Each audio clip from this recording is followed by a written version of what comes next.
Hi, how are you all doing today? We are all in the midst of COVID pandemic, we know, and coupled with that, our country is facing an oxygen deficiency.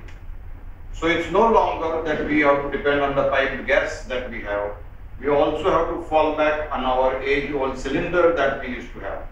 So today a small presentation regarding how do we use oxygen through an oxygen cylinder, just refreshing some basics.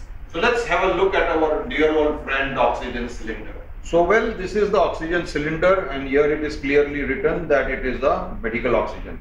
And it comes with a universal code that 1/9 of it is black while one portion is white. That shows universally that this gas in it is oxygen. This is a port through which filling happens, and we need to open that via this instrument, which looks like an ordinary spanner but has a wrench here, which you see gets fitted here. The most important piece of equipment when we want to open an oxygen cylinder, most of the time we need to run around for this, okay? Because for 10 cylinders we have one key. So this is called a wrench or the key. Each cylinder must have its own so that you don't have to hunt for it. Alright, now next is this important portion, which happens to be the gauge, and on this gauge it will notify you how much amount of gas is there in the cylinder or not. So when you initially start doing it, you open this wrench to a certain extent where this dial shows you the reading. Once you are sure that there is an oxygen gas in the cylinder, this happens to be, by the way, an E type of cylinder. There are variety of sizes of cylinders that we have, B, C, D, E. This happens to be an E one.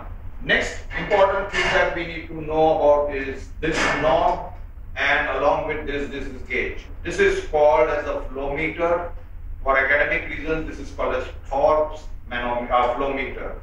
This has readings right from 0.5 ml and goes up to 15 ml, 15 liters plus if you flush it. But the record stops at 15 liters.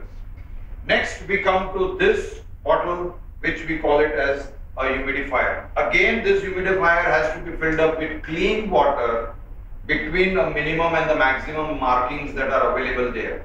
Do not fill it up to the top. Ensure that there is space for the oxygen to bubble and pass through. Otherwise, the water can be taken into the tubing and it will reach the patient.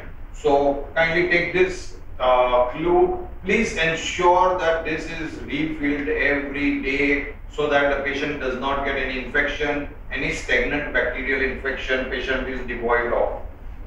And from this setting and now on this setting, you have an option. You could either fit your nasal cannula, or you can also fit your NRBM, the non-rebreather mask. So because the range of liters is from anything 0.5 to 15, you can put a nasal cannula or you can place a non-rebreather mask as a flow outlet. Alright, so what we are going to do is we are going to set it up as for a nasal cannula.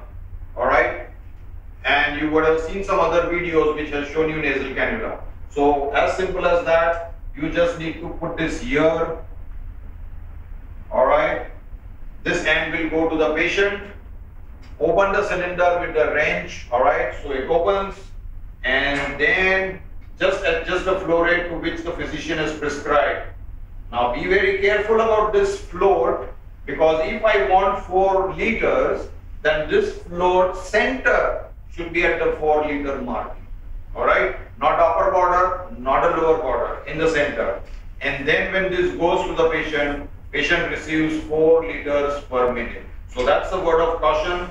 And since we are facing a dire scarcity of oxygen, ensure that you turn this down whenever the patient is taking a break for anything that he wants to. Alright, so this is all about oxygen cylinder, and thank you for watching this. Please visit us on our Facebook page.